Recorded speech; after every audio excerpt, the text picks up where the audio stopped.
Hello students, आज की हमारी वीडियो है एनसीईआरटी क्लास 10 हिंदी क्षितिज चैप्टर 1 सूरदास के ऊपर। तो इस वीडियो में हम कंप्लीट करेंगे फर्स्ट चैप्टर जो सूरदास के ऊपर है। तो सबसे पहले हम इसकी जीवनी पढ़ते हैं। जीवनी क्या होती है?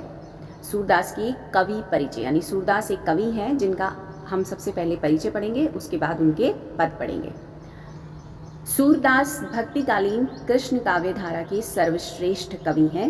उनका जन्म हुआ था 1478 ईस्वी में, सन 1478 ईस्वी में मथुरा के निकट रुनकता या रेणुका क्षेत्र में हुआ। एक दूसरी मान्यता के अनुसार उनका जो जन्म स्थान था वो दिल्ली के पास सीही यानी बल्लभगढ़ हरियाणा का है। वो एक सच्चे कृष्ण भक्त एवं संगीतकार थे। कृष्ण से बहुत लगाव था उन्हें। उनके गुरु का नाम जो था वो स्वामी वल्लभाचार्य है। इन्हीं से कवि ने पुष्टि मार्ग में दीक्षा ली थी। तो कवि ने इनसे दीक्षा ली थी। विद्वानों ने उनके अंधेपन के बारे में अलग अलग विचार प्रकट किए हैं। सूरदास जो थे वो शुरू से ही, जन्म से ही अंधे थे। कुछ तो उन्हें जन्मांध मानते हैं और कुछ का कहना है कि वे बाद में अंधे हुए थे। तो उनका जो निधन है वो 1583 ईस्वी में पारसौली में हुआ। यूँ तो सूरदास के अनेक ग्रंथों का उल्लेख किया जाता है, लेकिन उनकी जो प्रामाणिक रचनाएं हैं वो सिर्फ 3 हैं। वो हैं सूरसागर, साहित्यिक लहरी और सूरसारावली। सूरसागर ही उनकी कीर्ति का आधार स्तंभ है, यानी जो मेन उनका है वो सूरसागर है, जिससे उनकी खूब ख्याति हुई, खूब कीर्ति हुई। एक कृष्ण भक्त कवि होने के कारण सूरदास ने अपनी रचनाओं में श्री कृष्ण की विविध लीलाओं का, यानी डिफरेंट जो उनकी लीलाएं थी अलग अलग, का मनोहारी वर्णन किया है। मनोहारी मतलब मन को छूने वाली जो उनकी लीलाएं हैं उनका वर्णन किया है। वो हिंदी के प्रथम कवि हैं जिन्होंने वात्सल्य का सुंदर चित्रण किया है। इसीलिए उनके बारे में कहा गया कि सूर ही वात्सल्य है और वात्सल्य ही सूर है। उनके बारे में आचार्य शुल्क कहते हैं, श्रृंगार और वात्सल्य के क्षेत्र में जहाँ तक सूर की दृष्टि पहुँची है वहाँ तक किसी कवि की नहीं। कवि का बाल वर्णन सहज, सरल व मनोहारी है। यही नहीं, सूरदास ने प्रकृति का भी सुंदर वर्णन किया है। कवि सूरदास ने सहज, सरल व साहित्यिक हिंदी ब्रज भाषा का प्रयोग किया है, यानी उनके पदों में हिंदी ब्रज भाषा का प्रयोग किया गया है। उनका संपूर्ण काव्य की है, उसमें संगीत और साहित्य का अद्भुत यानी अनोखा मिलन देखा जा सकता है। सूरदास स्वयं सफल संगीतकार, गायक और कवि थे, इसलिए उनके पदों में अद्भुत मिठास, कोमलता तथा मधुरता है। उन्होंने अपने पदों में अनुप्रास, उपमा, उत्प्रेक्षा, उदाहरण, दृष्टांत, रूपक, वक्रोक्ति आदि अलंकारों का सुंदर प्रयोग किया है। यही नहीं, उन्होंने अपनी काव्य भाषा में ब्रज क्षेत्र में प्रचलित मुहावरों तथा लोकोक्तियों का सफल प्रयोग किया है। तो ये तो हो गई इनकी जीवनी, यानी उनका जीवन परिचय। अब हम उनके पदों को पढ़ते हैं। तो पहला पद है उनका। सबसे पहले आपको ये बताना है कि काव्यधारा, यानी ये जो पद है कृष्ण की काव्यधारा के सर्वश्रेष्ठ कवि सूरदास द्वारा रचित सूरसागर के उद्धव संदेश में संकलित भ्रमर गीत से लिया गया है। सूरदास की सूरसागर के भ्रमर गीत से लिया गया। अब ये भ्रमर गीत क्या है? भ्रमर गीत यानी भौरे का गीत। जो गोपियां हैं वो उद्धव के ऊपर व्यंग्य ना करते हुए इनडायरेक्टली व्यंग्य करती हैं, यानी भौरे के ऊपर। भ्रमर गीत यानी भौरे का गीत। तो भौरा जो है उसको कटाक्ष करती हैं, उसको व्यंग्य करती हैं और कहती हैं उनको उद्धव को, लेकिन सुनाती उद्धव को हैं पर भौरे के द्वारा सुनाती हैं। तो वो कहती हैं कि सगुण प्रेम को त्याग कर वो निर्गुण प्रेम में आसक्त है उद्धव, इसीलिए वो उसको संबोधित करते हुए ये सारा पद पढ़ती हैं। उधो तुम हो अति बड़ भागी, हे उद्धव तुम सचमुच बड़े ही भाग्यवान हो, भाग्यशाली हो, क्योंकि तुम प्रेम के बंधन से हमेशा दूर रहे हो। अपरस रहत स्नेह तगाते नाहिन मन अनुरागी, तुम प्रेम के आकर्षण को जानते ही नहीं। तुम्हारा मन कृष्ण के प्रेम में कभी लीन नहीं हुआ, कभी लिप्त नहीं हुआ। पुरइनी पात रहत जल भीतर तारस देहना दागी, तुम जल में रहने वाले कमल के पत्ते के समान हो, जो पानी के भीतर रहकर भी पानी के दाग धब्बे से सुरक्षित रहता है। जिस प्रकार कमल के पत्ते पर पानी की बूंद नहीं ठहरती, उसी प्रकार तुम पर कृष्ण प्रेम का कोई प्रभाव नहीं है। ज्यों जल माही तेल की गागरी, बूंद ना ताको लागी। जिस प्रकार पानी की मटकी में तेल की बूंद रहती है और जो पानी में रहकर उससे प्रभावित नहीं होती है, उसी प्रकार तुम कृष्ण के साथ रहते हुए ही हमेशा उससे अछूते ही रहते हो। कृष्ण प्रेम को तुमने अपने मन पर नहीं आने दिया। प्रीति नदी में पाऊ न बोर्यो, दृष्टि न रूप परागी। वस्तुतः तुम आज तक प्रेम रूपी नदी में उतरे ही नहीं, अतः ना तो तुम रूप पारखी हो और ना ही प्रेम के प्रभाव को जानते हो।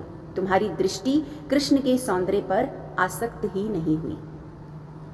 सूरदास अबला हम भौरी, गुर चाटी ज्यो पागी। केवल हम भोली अबला गोपियां हैं जो कृष्ण के रूप सौंदर्य से इस प्रकार लिपट रही हैं जैसे चींटियां गुड़ के प्रति आकर्षित होकर उसमें लिप्त हो जाती हैं और बाद में गुड़ से अलग नहीं हो पाती और आखिर में अपने प्राण त्याग देती हैं। इसके बाद है, मन की मन ही माझ रही, कही कहिए जाई कौन पे ऊधो, ना ही परत कही। मन की मन ही माझ रही, वो उद्धव को कहती हैं, हे उद्धव, कृष्ण से मिलने की हमारी इच्छा, हमारी अभिलाषा मन में ही रह गई है। कहिए जाए कौन पे ऊधो, ना ही परत कही। हमें तो आशा थी कि कृष्ण जल्दी ही ब्रज में आएंगे और हमें दर्शन देंगे। तुम ही बताओ हम किससे अपनी व्यथा जाकर कहें। कृष्ण के प्रेम की गहराई की बात हमसे कही नहीं जाती, अब हम उन बातों को किससे कहें। हम तो अपने मन की बातें कृष्ण को ही कहना चाहती थी, लेकिन हम किसके सामने इन बातों को कहें। अब इन जोग संदेशनी, सुनी सुनी बिरहनी बिरहे दही। कृष्ण के आने की अवधि आधार आस आवन की। कृष्ण के आने की अवधि को आधार बनाकर हम तन मन में व्यथा को सहन करती रही हैं। तन मन व्यथा सही, हम तन मन में व्यथा को सहन करती रही हैं। भाव ये है कि हम इस आशा के सहारे जी रही हैं कि शीघ्र कृष्ण से हमारी भेंट होगी। अब इन जोग संदेशनी, सुनी सुनी बिरहनी बिरहे दही। लेकिन अब तुम्हारे मुख से योग का संदेश सुनकर ब्रज की विरहनियां विरह दशा में जलने लगी हैं। चाहती हुती गुहारी जितहि तय, उततय धार बही। जिधर भी हम उस विरह की आग से बचने के लिए पुकार लगाती हैं, उधर से ही विरह अग्नि की तीव्र लपटें जलने लगती हैं।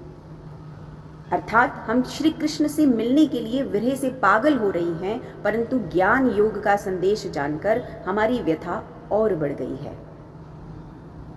सूरदास अब धीर धीरई है क्यों, मर ज्यादा ना लही। अंत में सूरदास जी कहते हैं कि गोपियों ने उद्धव से कहा कि हम किस प्रकार धैर्य का पालन करें, क्योंकि कृष्ण ने ही अपनी मर्यादा का उल्लंघन किया है। अर्थात कृष्ण ने ही अपने वचनों का निर्वाह नहीं किया है। हमारे हरि हारिल की लकड़ी, अगले में है हमारे हरि हारिल की लकड़ी। जब श्री कृष्ण द्वारा भेजे गए निर्गुण भक्ति का संदेश सुनकर गोपियां अत्यधिक दुखी हो जाती हैं, व्यथित हो जाती हैं। उनको ये आशा नहीं थी कि श्री कृष्ण उनके लिए निर्गुण ज्ञान का संदेश भेजेंगे, फिर भी वे कृष्ण के प्रति अपने प्रेम को व्यक्त करते हुए ये सब कहती हैं। हमारे हरि हारिल की लकड़ी, हे उद्धव, कृष्ण हमारे लिए हारिल पक्षी की लकड़ी के समान है। हारिल एक पक्षी का नाम है। हारिल पक्षी की लकड़ी के समान है। मन कर्म वचन नंद नंदन उर, यह दृढ़ करी पकड़ी। जिस प्रकार हारिल पक्षी अपने पंजों में लकड़ी दबाकर उसके सहारे आकाश में उड़ता है, उसी प्रकार से हम मन वचन कर्म से नंद के पुत्र श्री कृष्ण को दृढ़ता पूर्वक पकड़े हुए हैं। अर्थात हम मनसा वाचा कर्मणा श्री कृष्ण से ही प्रेम करते हैं। जागत सोवत स्वप्न दिवस निसी, कान्हे कान्हे जकरी। जागते हुए, सोते हुए अथवा स्वप्न में भी दिन रात हमें श्री कृष्ण की ही रट लगी रहती है। भाव ये है कि कृष्ण के प्रति हमारा निष्ठ प्रेम था। सुनत जोग जागत लागत है, ऐसो ज्यों कुरी ककरी। तुम्हारे मुख से योग की बातें सुनकर हमें जैसे लग रहा है जैसे कोई कड़वी ककड़ी खा ली हो। तुम्हारा यह निर्गुण ज्ञान कड़वी ककड़ी के समान है। सूतो व्याधि हमको ले आई, देखी सुनना करी। तुम तो हमारे लिए ऐसा रोग ले आए हो जो कभी ना तो देखा, ना सुना, ना कभी भोगा। यह तो सूर तिन ही लैसों को जिनके मन चकरी। अंत में गोपियां उद्धव से कहती हैं कि निर्गुण ज्ञान का यह संदेश उन्हीं को जाकर दो जिनका मन भटका हुआ है, परंतु हम अपना मन श्री कृष्ण को सौंप चुके हैं, अथवा जिनका मन स्थिर नहीं है उन्हीं को जाकर निर्गुण ज्ञान का संदेश दो। हरि है राजनीति पड़ी आई, समझी बात कहकर मधुकर के समाचार सब पाए। हरि है राजनीति पड़ आई, ये तब कहा गया जब उद्धव गोपियों को निर्गुण ज्ञान का संदेश देते हैं तो वे अत्यधिक व्याकुल होते हैं। उन्हें लगता है कि कृष्ण उन्हें ये संदेश भेजकर उनके ऊपर बड़ा अत्याचार कर रहे हैं। एक गोपी यहाँ पर दूसरी गोपी को समझाते हुए ये सब कहती हैं कि कृष्ण अब बड़े ही राजनीतिज्ञ बन गए हैं। हरि है राजनीति पड़ी आए। गोपी कहती है अब श्री कृष्ण ने राजनीति शास्त्र में प्रवीणता प्राप्त कर ली है, वे एक पूर्ण राजनीतिज्ञ बन चुके हैं, इसीलिए वे हमारे प्रेम के उत्तर में छल कपट का प्रयोग कर रहे हैं। समझी बात कहत मधुकर के समाचार सब पाए। भ्रमर रूपी उद्धव ने जो निर्गुण रूपी ज्ञान की बातें कही हैं वे तुम्हारे को समझ नहीं आई हैं। इन बातों से तुम्हें कृष्ण के बारे में कोई समाचार मिला है। एक अति चतुर हुते पहले ही अब गुरु ग्रंथ पढ़ाए। कृष्ण तो पहले ही बड़े चालाक थे, अब उन्होंने राजनीति का महान ग्रंथ पढ़ लिया है। बड़ी बुद्धि जानी तो उनकी जोग संदेश पठाए। हमसे प्रेम करके कृष्ण मथुरा जाकर बैठ गए और अब ब्रज में न आकर योग साधना का संदेश भेज रहे हैं। हमने उनकी बुद्धि की प्रवीणता को जान लिया है जो वे नारियों के लिए योग का संदेश भेज रहे हैं। ऊधो भले लोग आगे के पर हित डोलत धाय। अब गोपी उद्धव को संबोधित करते हुए कहती है, उद्धव को कहती है कि पहले जमाने के लोग बड़े सज्जन होते थे और दूसरों के लिए यहां वहां दौड़ते फिरते थे। अब अपने मन फेर पाई है चलतू जू हिते चुराए। हे उद्धव, अब हम अबलाओं को सताने के लिए योग का यह संदेश लेकर यहाँ भागे आए हो। हम तो कृष्ण से इतना ही चाहती हैं कि मथुरा जाते समय जो हमारा मन चुरा कर ले गए थे वह हमारा मन वापस कर दे। ते क्यों अनीति करे आपुन जे और अनीति छुड़ाए। किंतु कृष्ण से भी नीतिपूर्ण कार्य की आशा नहीं की जा सकती, क्योंकि वे तो दूसरों की नीति छुड़ाने में लगे हुए हैं। ना तो स्वयं न्यायपूर्ण आचरण कर रहे हैं, ना दूसरों को न्यायपूर्ण आचरण करने देते हैं। वे हमारी प्रेम निष्ठा को अब भंग करना चाहते हैं। राज धर्म तो यह सूर जो प्रजा ना जहीं सताए। अंत में सूरदास जी कहते हैं कि उस गोपी ने अन्य गोपियों से कहा कि राजा का धर्म होता है कि वह प्रजा को